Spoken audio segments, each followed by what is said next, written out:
बच्चों की पढ़ाई में 100% मन कैसे लगाएं? मुझसे सबसे ज़्यादा पूछे जाने वाला सवाल पेरेंट्स और स्टूडेंट्स की तरफ से है, वो है कि हम कैसे बढ़ा सकते हैं अपने बच्चे का कंसंट्रेशन और फोकस को पढ़ाई में।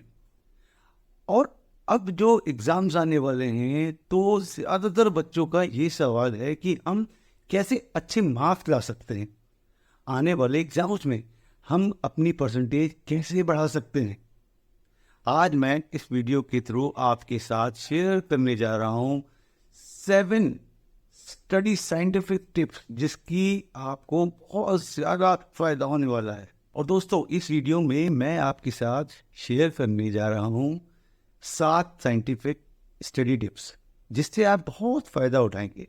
लेकिन हाँ, आगे चलने से पहले मैं रिक्वेस्ट करूंगा, अगर आप नए पेरेंट्स हैं और आपने मेरा चैनल को सब्सक्राइब नहीं किया है तो प्लीज़ मेरे चैनल को सब्सक्राइब करें ताकि मैं हर हफ्ते आपकी इसी तरह के पावरफुल पेरेंटिंग वीडियो लाता रहूं। तो दोस्तों, यहाँ पे पहली चीज़ है जो मैं आपके साथ शेयर करना चाहता हूँ, वो पहली टेक्निक है सेट योर गोल। आप अपने आने वाले अगले एग्ज़ाम के लिए अपना गोल तैयार करें। दोस्तों, जब आप अपना अगले एग्ज़ाम के लिए अपना गोल सेट करेंगे, इसके लिए मैं आपको स्ट्रांगली रिकमेंड करता हूँ कि आपका गोल कैसा होना चाहिए। वो एक रबर बैंड की तरह होना चाहिए, क्योंकि रबर बैंड का सही यूज़ तभी हो सकता है जब वो थोड़ा और स्ट्रेच हो सकता है, उसकी जो कैपेसिटी है वो थोड़ा सा स्ट्रेच की जा सकती है, तभी उसका सही इस्तेमाल किया जा सकता है। सभी स्टूडेंट्स और पेरेंट्स, मैं आपको कहना चाहता हूँ, मिक्स्ड एग्जामिनेशन के लिए सपोज आपका बच्चा 60% ला रहा है, अभी आपके 60% के आसपास मार्क्स आते हैं, I would recommend mix examination के लिए 70 से 75% तक का आप टारगेट सेट करिए। मे बी अगर ऑलरेडी 75% आ रहे हैं तो उसे 10-15 बढ़ाकर जल्दी से 85 तक का टारगेट सेट कर सकते हैं। नो फ्रेंड्स, अब मैं आपको ये रिकमेंड करूँगा कि जो भी आपका टारगेट है उसे आपको एक विजन बोर्ड में कन्वर्ट करना है। चाहिए कन्वर्शन बोर्ड। ये क्या है? ये आपके लिए एक प्रोग्रेस शुरू करेगा, ये भी आपको डायरेक्शन देने का काम देगा, जहाँ पर आप जो जो चीज़ अचीव करना चाहते हैं वो आप उस पेपर पर लिखें। तो फर्स्ट चीज़ जो मैं आपको रिकमेंड करता हूँ कि वो सब लिखें जो अचीवमेंट आप चाहते हैं। तो फॉर एग्जांपल, आपका मैथ्स या साइंस, जो भी आपका सब्जेक्ट हैं, उनको लिखिए सारे। आप क्या मार्क्स लाना चाहते हैं उनमें वो लिखें। वो लिखिए आप सबसे अपना अचीवमेंट को पाने के लिए आप क्या एक्शन लेंगे, क्या एक्शन लेना चाहते हैं, आप क्या स्ट्रेटजी है वो लिखिए। हाँ दोस्तों, ये बहुत इम्पोर्टेंट है। और तीसरी चीज़ जो मैं कहना चाहता हूँ कि कुछ पाने के लिए कुछ खोना भी पड़ता है। तो ये सब कुछ पाने के लिए आपको डिसाइड करना चाहिए कि कौन सा काम है जो आप आज से अवॉइड करेंगे। यहाँ मैं कहना चाहता हूँ कि जब मैं एक स्टूडेंट था तब मैंने 9th स्टैंडर्ड में अपने आने वाले गोल के लिए एक मिनी मिलिटिया विजन बोर्ड बनाया था, क्योंकि मैं 3 सब्जेक्ट में वीक था और फेल होने की कगार पे था। मैं एक ऐसा स्टूडेंट था जो अपने टाइम 3 सब्जेक्ट में बहुत कमज़ोर था। जब मैंने अपना टारगेट 74% का डिसाइड किया था, मैंने अपना एक्शन प्लान लिखा, मैंने राइटिंग प्रैक्टिस पे सबसे ज़्यादा ध्यान दिया, थ्योरी रिलेटेड सब्जेक्ट मेरे वीकेस्ट थे, तो वहाँ मैं खुद टेक्निक फॉलो करूँगा। और वो है वो टेक्निक जो मैंने फॉलो की, मैंने आपके साथ शेयर करने वाला हूँ। थोड़े टाइम में मैंने 71% मार्क्स सिक्योर करे बोर्ड के अंदर। मैं ये कहना चाहता हूँ कि मैंने यहाँ क्या अवॉइड किया। मेरे पास उस समय बहुत ज़्यादा टीवी देखने की आदत थी। मैं एक मीटिंग में 2-3 घंटे टीवी देखता था और डेली बेसिस पे मैंने डिसाइड किया था कि मैं एग्ज़ाम्स तक टीवी छोड़ दूंगा। तो वो चीज़ कौन सी है जो आपका और वक्त और एनर्जी दोनों खाती है, ज़्यादा इस्तेमाल करती है? मैं चाहता हूँ कि जब आप उसे अवॉइड करेंगे तब आपका टाइम बचेगा, वो आपको टाइम मिलेगा अपने टारगेट को हासिल करने के लिए, उसके लिए एक्शन लेने के लिए। तो बहुत पहली चीज़ है, एक स्टूडेंट के तौर पर आपको इस फॉर्मूले को फॉलो करना चाहिए। एक कागज़ पर अपने स्टडी टेबल के सामने चिपकाओ, जो हमेशा हमको गाइड करता रहेगा कि हमें कौन सा काम किस चीज़ करना है और कौन सा काम नहीं करना है।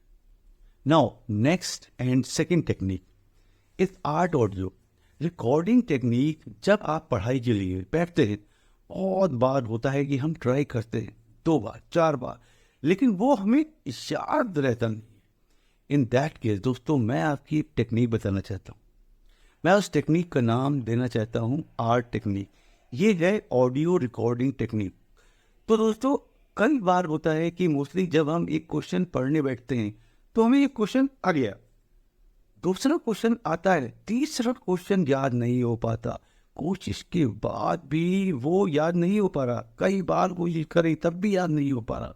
तो अब क्या करना है दोस्तों? शायद आपके पास फ़ोन हो या कंप्यूटर या लैपटॉप, आईपैड, कुछ भी हो, आप खुद अपनी आवाज़ में वो क्वेश्चन एंड आंसर्स को रिकॉर्ड करें।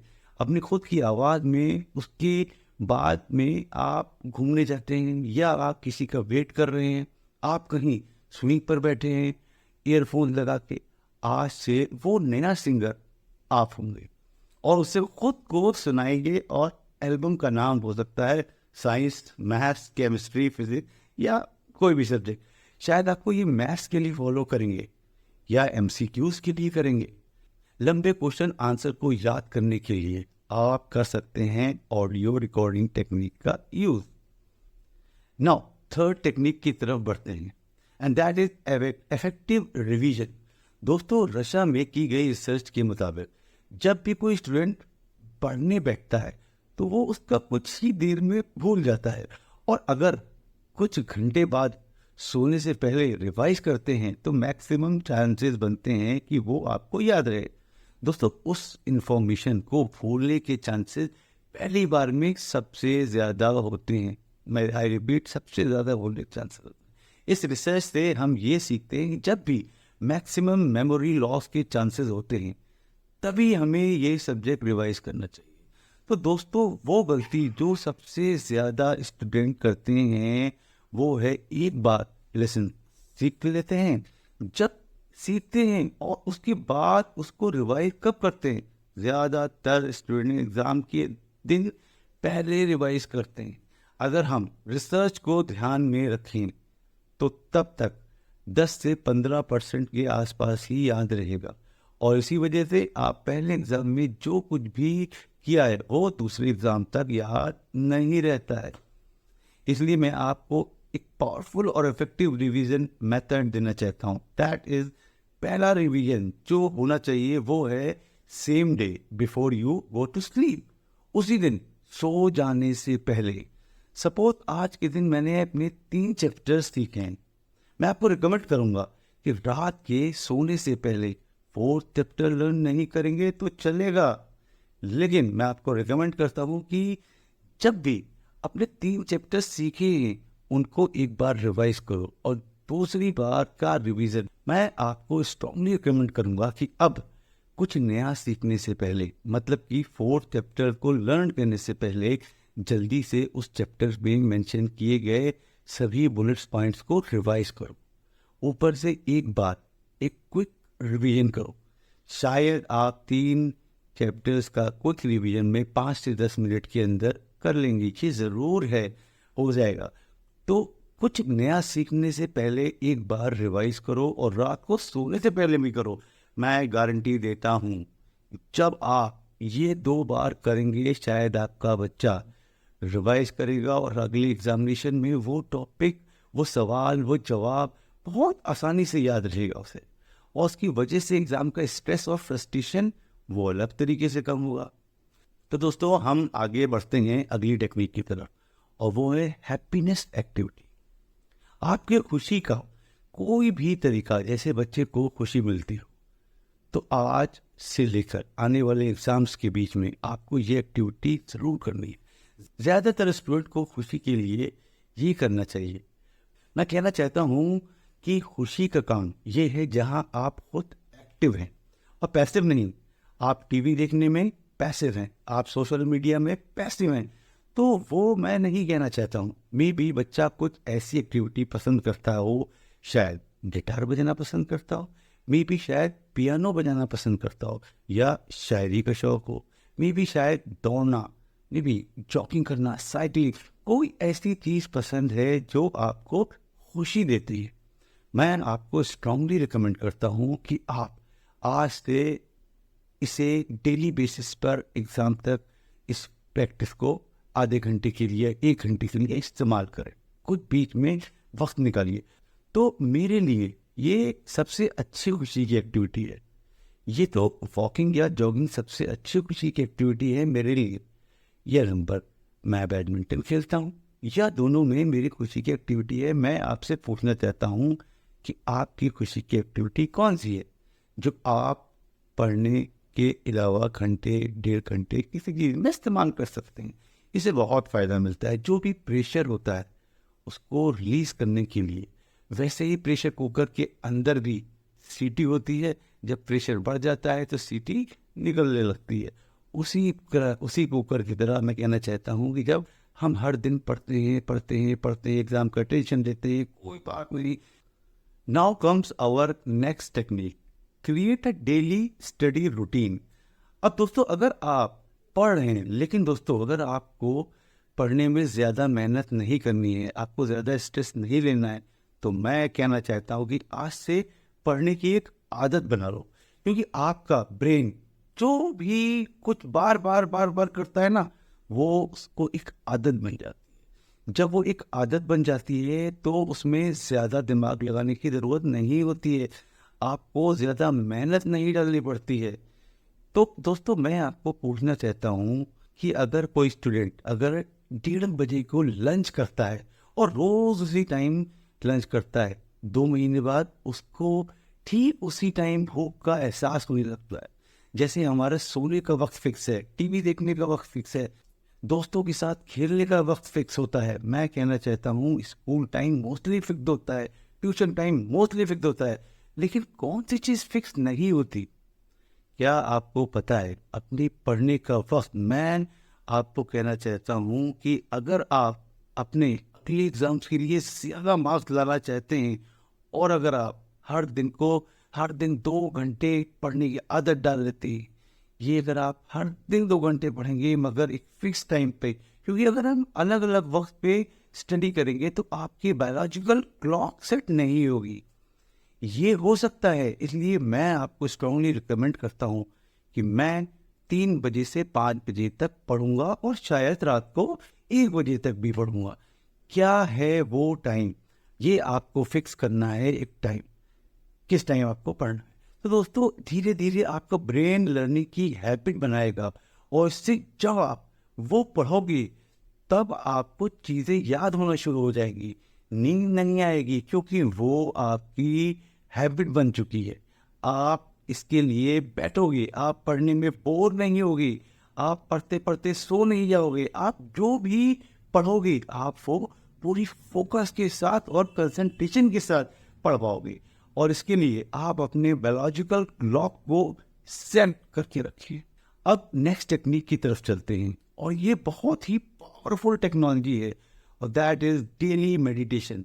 एज अ स्टूडेंट, जब आप मेडिटेशन करते हैं तो आपका प्रेफरेंशियल लोब सबसे ज़्यादा एक्टिव होता है, जो कॉग्निटिव फंक्शंस के लिए ब्रेन का काम करता है, जो डिसीजन मेकिंग के लिए काम करता है।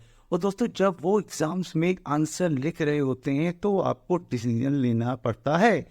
जब भी आप पढ़ते हैं तो हमें बहुत सारे डिसीजन लेने पड़ते हैं। मैं आपको रिकमेंड करूंगा कि आप डेली बेसिस पर 15 से 20 मिनट तक एक क्विक मेडिटेशन करो।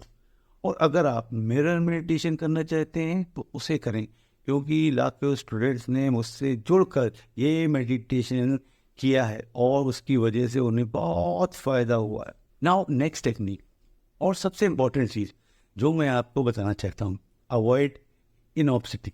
यस फ्रेंड, सारे टिप्स जो हमने अब तक सीखे हैं वो थे हमें क्या करना चाहिए, लेकिन इस पॉइंट में हम सीखेंगे कि हमें क्या नहीं करना चाहिए। ये भी बहुत इम्पोर्टेंट है, और ये टेक्निक बहुत ही अच्छी है, क्योंकि जब आप एग्ज़ाम की डेट तक पहुंचते हैं आपकी तैयारी तो अच्छी होती है, पर आपके दिमाग में बहुत सारी चीज़ें स्टोर होती हैं, जैसे सोशल मीडिया पे, टीवी पर चल रहा है, जो मोबाइल पर चल रहा है, कौन सी मूवी आने वाली है। मतलब आपने हर तरफ हर चीज़ को देखा हुआ है, टीवी भी देख रहे हैं, न्यूज़ भी देख रहे हैं, तो वो सारी चीज़ें आपको दिमाग में चलती रहती हैं पढ़ाई। तो मैं कहना चाहता हूँ कि एग्ज़ाम्स के टाइम पर अगर हो सके तो कम से कम ट्राई करो कि डेटा को डेटाबेस में डालने की कोशिश। जब भी आपके पास फ्री टाइम हो तो अपने दिमाग में कोई भी खबर या कोई भी और जानकारी सोशल मीडिया पर डालने की बजाय बेहतर है कि आप गिटार बजा लो, लाइक म्यूजिक सुन लो, डांस कर लो, जॉगिंग कर लो। ये है वो प्रोसेस जो आपको फॉलो करना है, और आपको कोशिश करनी है कि एग्ज़ाम ख़त्म होने से पहले फालतू चीज़ों अपने दिमाग में ना लाएं। तो दोस्तों आज के लिए बस इतना ही। अगर आपको मेरा वीडियो पसंद आया हो तो प्लीज़ मुझे कमेंट बॉक्स में लिख कर बताइए, और वीडियो को लाइक करिए और चैनल को तो ज़रूर सब्सक्राइब कीजिए। Thank you.